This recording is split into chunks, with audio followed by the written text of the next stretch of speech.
इस जीवन का यही है, यही है, यही है रंग रूप, ये जीवन है इस जीवन का यही है, यही है, यही है रंग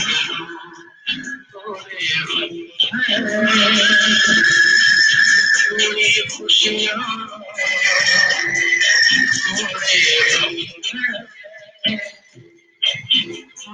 खुशियाँ, यही है, यही है।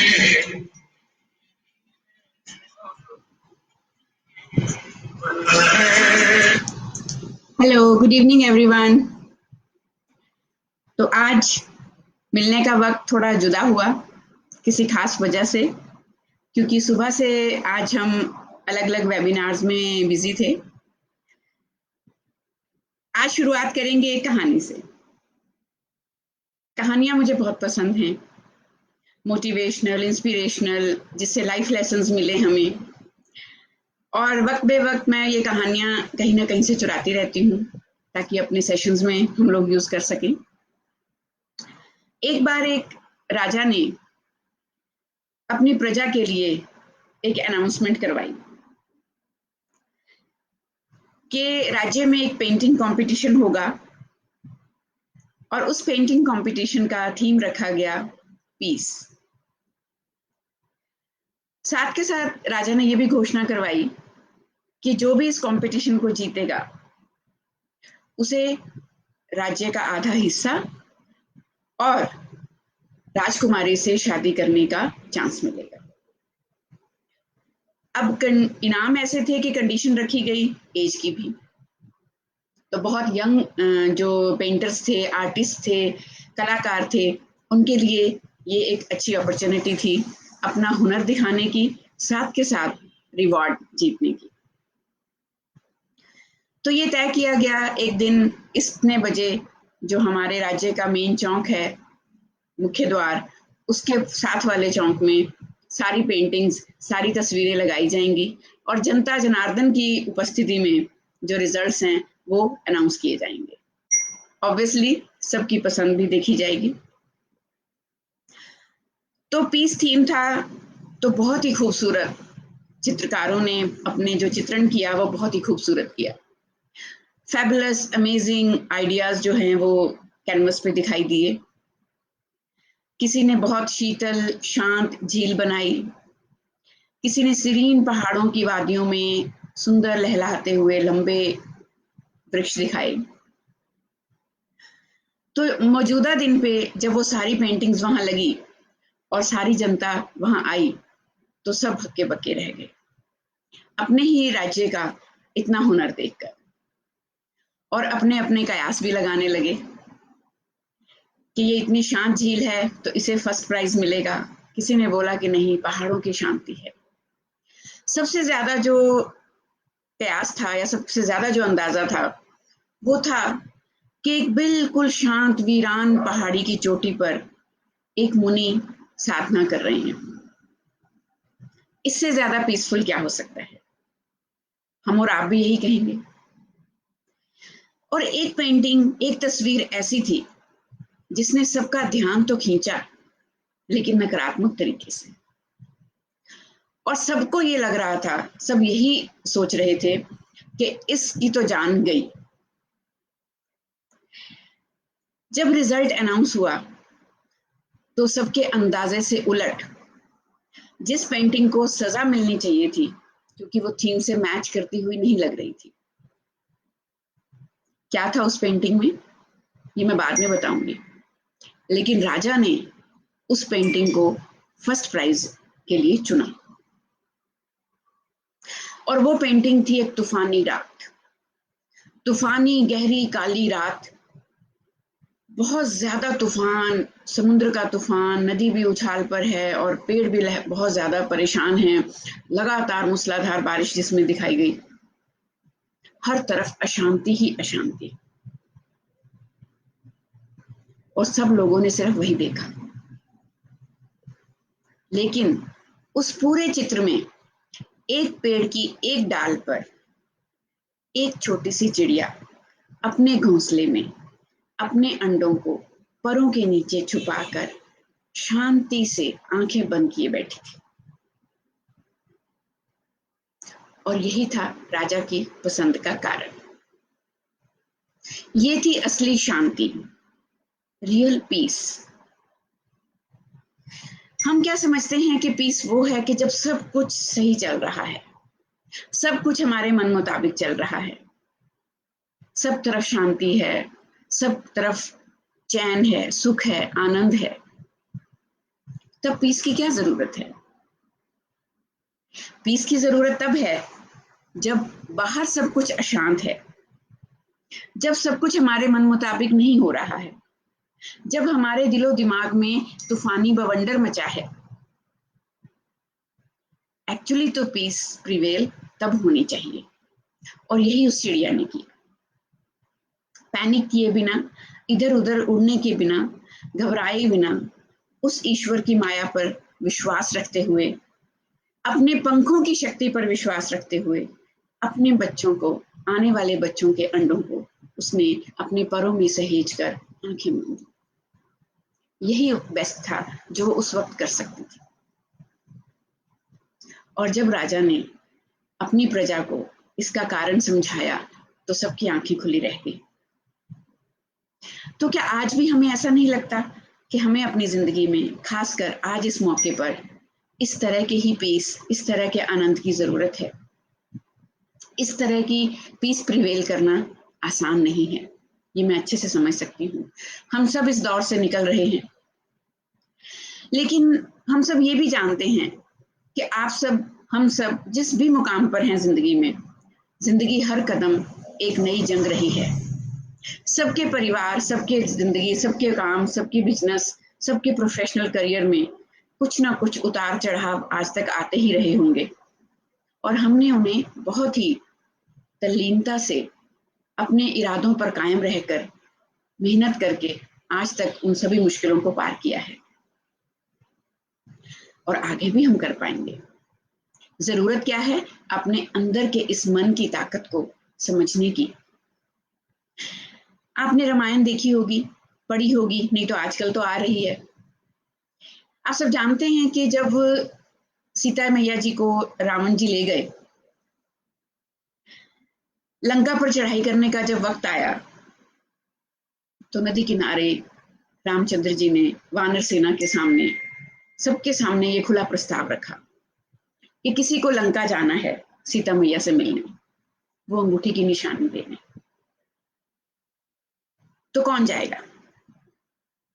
आप सब जानते हैं कि वहां हजारों की संख्या में वानर थे, लेकिन बिना सोचे समझे एकदम से एक वानर, जिन्हें हम बहुत ही स्नेह, बहुत ही सम्मान के साथ हनुमान जी के नाम से याद करते हैं, वही सबसे आगे आए कि मैं जाऊंगा सीता मैया को मिलने। खतरा मोल लेने के लिए सभी आए हुए थे, रामचंद्र जी की सेना में उस मिशन के साथ देने सभी आए हुए थे, लेकिन हर एक इंसान के अंदर की एक ताकत होती है जो उसे लीड लेने के लिए प्रेरित करती है, मोटिवेट करती है, और ये लीड लिया हनुमान जी ने। तो असंख्य वानर सेना में आज अगर हम याद करते हैं तो उन्हीं हनुमान जी को याद करते हैं। तो आज हमें भी अपने अंदर के इस डर को खत्म करके, इस चिंता को खत्म करके, इस अस्थिरता को खत्म करके वो हनुमान जी वाली शक्ति लानी है, अंदर पीस जगानी है। और ये कैसे करेंगे, ये हम आज अपनी किताब आओ छूले आसमां में से देखेंगे। आज इसमें एक चैप्टर, मन की ताकत, I think I can, I think I can, I think I can, I think I can, and positive thinking is half the work। यही है हमारे मन की ताकत। कम से कम पॉजिटिव सोचना शुरू करें। नेगेटिव थिंकिंग को पॉजिटिव थिंकिंग से रिप्लेस नहीं करेंगे तो लड़ने की ताकत भी नहीं आएगी। घबराहट, एंजाइटी, फियर, अनसर्टेनिटी का डर, ये हमें लड़ने के लिए कमजोर बनाता है। तो पॉजिटिव थिंकिंग के लिए इसमें 2 लाइनें शुरू में लिखी हैं। प्रेरणा हमें एक बार चलने के लिए उठाती है। प्रेरणा मतलब मोटिवेशन। किसी एक्सटर्नल सोर्स से मिली हुई मोटिवेशन हमें एक बार चलने के लिए तो उठा देती है, लेकिन ये हमारी आदत है जो हमें चलने के लिए प्रेरित करती है। आदत, हैबिट फॉर्मेशन। जहां हमने डर और एंजाइटी को हैबिट बनाने की शुरुआत की है, वहीं हम इसे यहीं रोककर आज मन की ताकत को अपनी हैबिट बनाएंगे, होप को, पॉजिटिविटी को। जैसे कम आग कम गर्मी देती है, वैसे ही कमजोर इच्छा शक्ति कमजोर नतीजे लाती है। हम सबको पता है, हम अपने बच्चों को और सभी हर नौजवानों को सिखाते हैं सेल्फ डिटर्मिनेशन। सभी उपलब्धियों की धुरी है हमारी स्वयं की बलवान इच्छा शक्ति, स्ट्रॉन्ग सेल्फ डिटर्मिनेशन। और अपने अंदर की इस आग को लगातार जलाए रखने के लिए अति आवश्यक है हमारा अपने साहस पर भरोसा होना। हमारे कर्म की सफलता कर्म पर निर्भर नहीं करती, जितनी उसके पीछे की लगन और भावना पर करती है। तो आज लगन और भावना ऊंचा मुकाम हासिल करने की नहीं है, बिजनेस की दौड़ में आगे बढ़ने की नहीं है, नौकरी में अच्छा परफॉर्म करने की नहीं है, बहुत ज्यादा पैसा कमाने की नहीं है। आज ये भावना, आज ये कर्म सिर्फ और सिर्फ सुकून के लिए है। वो सुकून जो हमें तब तक बनाए रखना है जब तक सब कुछ सही नहीं हो जाता, चाहे वो ये कोविड का हालात हैं या हमारी जिंदगी में कोई भी और मौका हो। कुछ लाइनें आपके लिए पढ़ूंगी। बहुत ही अच्छी गजल है, एक गीत है चंदन दास का गाया हुआ, जो मैंने इसमें शामिल किया है अपने इस चैप्टर में। उन्हें छांव ही बस खा गई, उन्हें छांव ही बस खा गई जो पत्तियां ना हरी हुई।